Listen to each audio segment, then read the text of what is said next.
साथियों नमस्कार और उम्मीद है आप सभी अच्छे होंगे। थंबनेल से पता चल ही गया होगा कि आज के इस सेशन में हम लोग किस चीज़ पे चर्चा करने वाले हैं। बिल्कुल सही सोच रहे हैं। आप सबों को मालूम है कि जो रेलवे का वैकेंसी है उसमें से वेटिंग खत्म कर दिया गया है और मेरे मित्र यहाँ पे आपको रेल का जो खेल है वो समझना पड़ेगा।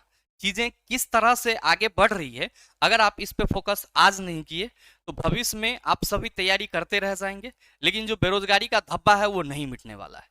क्या रीजन है इसके पीछे, तो गौर फरमाइएगा जरा सा। हम कुछ चीजें आपके सामने रखना चाहेंगे जो आप सबों को समझने के लिए बहुत ही इंपॉर्टेंट है। ध्यान दीजिएगा कि अभी जो आपको नोटिफिकेशन देखने को मिल रही है उसमें क्या है, तो आप सभी देख पा रहे हैं कि एएलपी की वैकेंसी जो है वो अलग आ रही है, साथ में आपका टेक्नीशियन की वैकेंसी जो है वो क्या हो रही है सर, अलग आ रही है। लेकिन इससे पहले क्या था, तो आप सभी जान रहे हैं कि ईएलपी और टेक्नीशियन की जो वैकेंसी है, ईएलपी और टेक्नीशियन की जो वैकेंसी है वो साथ में आती थी। ईएलपी टेक्नीशियन की वैकेंसी क्या होती थी, साथ में आती थी। अब जो साथ में आ रही है और जो अलग अलग हो रहा है, अभी जो आपका अलग अलग किया गया है, इस दोनों में अगर आप चीजों को देखेंगे तो आसमान धरती का फर्क है। क्या फर्क है, तो आप सभी गौर से समझिएगा कि पिछली बार जो आपको एएलपी की वैकेंसी देखने को मिली थी उसमें आपका टोटल पद जो था वो 18,799 के आसपास था और ये आपका 14,000 के अप्रोक्स था टेक्नीशियन की वैकेंसी। और अगर दोनों को जोड़ा जाए तो ये आपका कितना हो जाता है, मोटा मोटी आप देखेंगे तो 32,000 हो जाता है। अब यहाँ पे आप सभी को मालूम है कि टेक्नीशियन का रिजल्ट जो है वो आ चुका है। टेक्नीशियन का रिजल्ट क्या हुआ है, आ चुका है। और बहुत सारे छात्र क्या हुए हैं सर, टेक्नीशियन में सफल हुए हैं। और बहुत सारे छात्र ऐसे भी हैं जो एएलपी सीबीटी 2 का प्रिपरेशन कर रहे हैं और उनकी जो सफलता है वो एएलपी में भी है और साथ ही साथ टेक्नीशियन में भी है। अब ध्यान से समझना कि टेक्नीशियन का कट ऑफ इस बार क्या हुआ है सर, कट ऑफ इसका बहुत हाई गया है। और आप सभी छात्र क्या कह रहे हैं कि गुरुजी ये कैसे संभव है। मेरे मित्र ये इसलिए संभव है कि पहला चीज, जो टेक्नीशियन का क्वेश्चन पेपर रहा है उसमें कोई बहुत ज्यादा दम नहीं था। जो भी छात्र 4 साल से तैयारी कर रहे थे उन्होंने टेक्नीशियन के पेपर को मतलब बेहतर तरीके से धुना है। और मेरे मित्र ध्यान देना कि जो एएलपी की एग्जाम हुई थी सीबीटी 1, उसमें भी आप क्या देखे थे कि सर क्वेश्चन का लेवल बहुत ज्यादा खास नहीं था। जो भी तैयारी करने वाले छात्र थे उनका रिजल्ट हुआ है। अब मामला कहां फंस रहा है कि रेलवे पहले से ही अनाउंस कर चुकी है कि हम वेटिंग नहीं रखेंगे, क्योंकि वेटिंग वाले छात्र पहले जो है वो हंगामा करते हैं, उनको धरना पे बैठना पड़ जाता है, बहुत सारी चीजें होती है। तो रेलवे ने बड़े ही सफाई से वेटिंग हटा दिया, जो कि छात्रों के हित में था।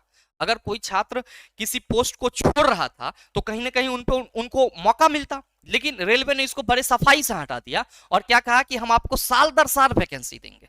अब मामला कहां फंस रहा है ये समझो कि चला, आप सभी ध्यान दो यहाँ पे कि एएलपी सीबीटी 1 का रिजल्ट तो आपको पहले आया है और टेक्नीशियन का रिजल्ट आपको जो है वो बाद में आया है। और टेक्नीशियन का कट ऑफ आप सभी ने देखा, तो जो छात्र टेक्नीशियन में 85, 87, 90, 92 ला करके सफल घोषित हुए हैं, उन छात्रों का कुछ ना कुछ तो एएलपी में भी रिजल्ट होगा। मान लो कि आपका एक्स वाई जेड 3 स्टूडेंट हैं और एक्स वाई जेड इस 3 स्टूडेंट का एएलपी सीबीटी 1 भी हुआ है और इसमें सर एक्स वाई जेड का जो है ये मान लो कि टेक्नीशियन में भी रिजल्ट हुआ है। तो अब संभव है कि इस 3 में से कोई एक छात्र हो ऐसा जो सर एएलपी सीबीटी 2 देने नहीं जाए, लेकिन 2 छात्र तो एएलपी सीबीटी 2 देने जाएंगे।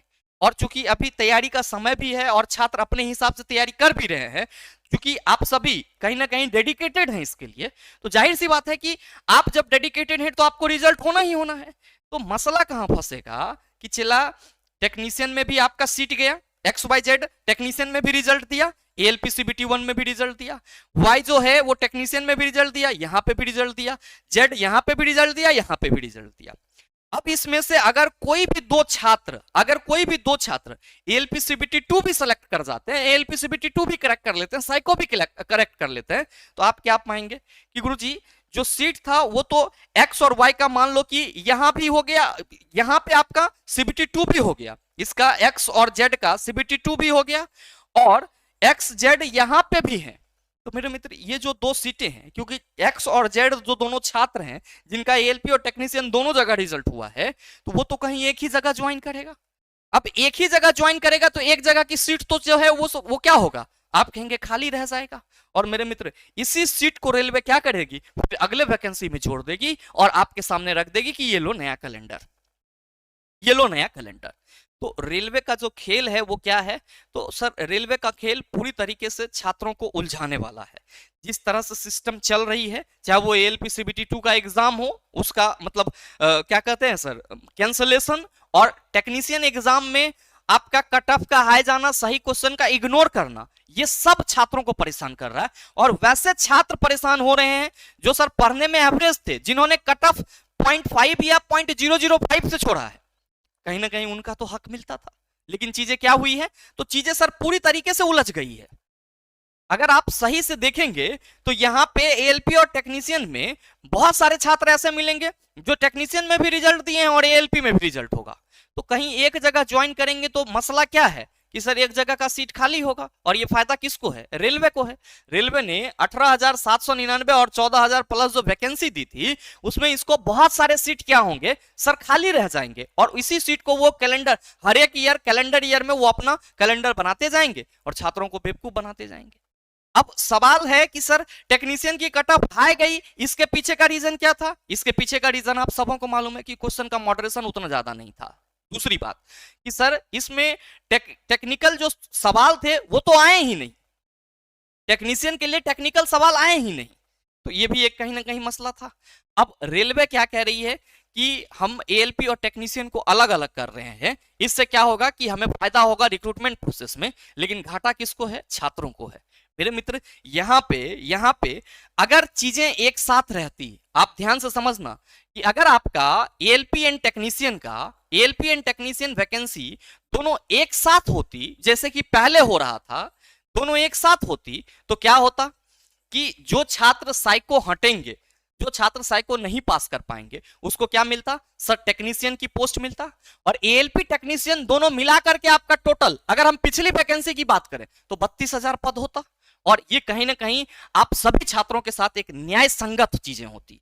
अगर आप वेटिंग हटा भी दिए होते तो यहां पे चीजें पैरेलल में चलती, जिनका साइको नहीं होता उनको टेक्नीशियन में तो कहीं ना कहीं मौका मिलता, जो एएलपी नहीं जाते वो टेक्नीशियन में रहते, और इस तरह की चीजें पहले हो भी रही थी। लेकिन रेलवे क्या कर रही है? तो सर रेलवे एएलपी को अलग और टेक्नीशियन को अलग कर रही है। और मेरे मित्र यहाँ पे जरूरत है अब आप सबों को अपने हक को समझने की, क्योंकि जितने भी टीचर मीटिंग में थे सबका एक ही राय था कि अगर एएलपी एंड टेक्नीशियन साथ में नहीं हो रही है तो फिर जो बच्चों का भविष्य है, छात्रों का भविष्य है, वो क्या होगा सर? इसी तरीके से अंधेरे में रह जाएगा। क्योंकि आप सभी देख रहे हैं कि टेक्नीशियन में एक सिंगल एग्जाम होने के चलते कट ऑफ कितना ज्यादा गया है, और ये कट ऑफ आपको इतना ज्यादा जाने का रीजन क्या है? क्वेश्चन का मॉडरेशन ठीक से नहीं हो पाना, क्वेश्चन का स्टैंडर्ड सही से मेंटेन नहीं कर पाना, टेक्निकल सिलेबस का नहीं होना। और हो सकता है, संभव है, जब इतनी चीजें चल रही है तो आपको एक एग्जाम में सेटिंग बहुत आसानी से हो जाता है। लेकिन अगर दो एग्जाम होता है, मतलब अगर आप दो एग्जाम के प्रिपरेशन गुजर रहे हैं तो एक जगह नहीं पकड़ाए तो दूसरे जगह पकड़ाने की चांस तो हमेशा रहती है। तो मेरे मित्र सवाल यहाँ पे ये है कि अगर एएलपी एंड टेक्नीशियन दोनों साथ में होती है तो आपको सीबीटी 1 भी क्वालिफाई करना होगा और साथ में आपको सीबीटी 2 भी क्वालिफाई करना होगा। और यहाँ पे दो एग्जाम होगी। रही बात टेक्निकल सिलेबस की, तो यहाँ पे तो सीबीटी 2 में टेक्निकल सिलेबस है ही। अब अगर अलग से टेक्नीशियन के लिए टेक्निकल सिलेबस की मांग की जाए तो आप में से कई छात्र क्या कहते हैं कि गुरुजी बर्डन बहुत ज्यादा होगा। तो बेहतर तो पहले वाला सिस्टम था कि हम अगर एक बार टेक्निकल सिलेबस पढ़ रहे होते तो हमारा यहाँ पे एएलपी के लिए भी काम हो जाता और टेक्नीशियन के लिए भी काम हो जाता। मेरे मित्र अभी सबसे जरूरी चीजें क्या है? जिस तरह से चीजें चल रही है, वेटिंग हटाया जा रहा है और साथ में आपको ये जो मतलब एएलपी और टेक्नीशियन की वैकेंसी अलग अलग की गई है, इससे छात्रों को बहुत ज्यादा नुकसान है। आप इसको ऐसे समझ लो, इसमें नुकसान ही नुकसान है। क्योंकि जिस छात्र का दोनों जगह पे रिजल्ट होगा, चला वो नौकरी तो कहीं एक ही जगह करेगा ना। और जब एक जगह नौकरी किया तो रेलवे ने वेटिंग भी नहीं रखा हुआ है, तो जो पोस्ट खाली होगा उसको कैसे भरेगा? तो आप कहेंगे सर उसको अगले वैकेंसी में जोड़ दिया जाएगा। तो फिर इस वैकेंसी को बढ़ाने का मतलब क्या हुआ? फिर इस बार इतना पोस्ट देने का मतलब क्या हुआ? मेरे मित्र इसके लिए एएलपी और टेक्नीशियन सभी टीचरों का आपस में जो मीटिंग हुई है उसमें निष्कर्ष यही निकल के आया कि अगर हम सभी टीचर के साथ साथ सभी छात्र एकजुट हो जाएं और एएलपी एंड टेक्नीशियन वैकेंसी साथ में आए, इसके लिए जोरदार इसके लिए जोरदार आवाज उठाए तो चीजें किस तरह से रहेगा। मेरे मित्र, आप सभी के लिए हक में होगा, यहां पे 2 एग्जाम होंगे, सीबीटी 1 और सीबीटी 2, ये दोनों नेसेसरी हैं। और ध्यान रखिएगा, यहां पे आपको धांधली के भी कम चांस मिलेंगे, यहां पे आपको टेक्स्ट सिलेबस भी देखने को मिल जाएगा और सभी छात्रों को बराबर मौका भी मिलेगा। बात बाकी आपकी क्या राय है, आप सभी नीचे कमेंट करके जरूर बताइएगा। और मैं चाहता हूं कि इस मुद्दे पे आप सभी छात्र एकजुटता दिखाएं, क्योंकि अगर चीजें आगे बढ़नी है तो बगैर आपके संभव नहीं है। और मेरे मित्र, इस वीडियो को बनाने का मकसद ही सिर्फ और सिर्फ यही था कि मैं चाहता हूं, या सभी शिक्षक चाहते हैं कि एएलपी और टेक्नीशियन की वैकेंसी साथ में आए, ताकि छात्रों को बराबर मौका मिले। और जो कट ऑफ आए जा रही है, या आप कह सकते हो एवरेज छात्र बच जा रहे हैं, उनका कहीं ना कहीं सिलेक्शन सुनिश्चित हो पाए। तो मेरे मित्र, इस वीडियो के माध्यम से हम बस आप सबों को यही कहना चाहेंगे कि एएलपी और टेक्नीशियन की वैकेंसी साथ आए, इसके लिए आप सभी एकजुटता दिखाइए।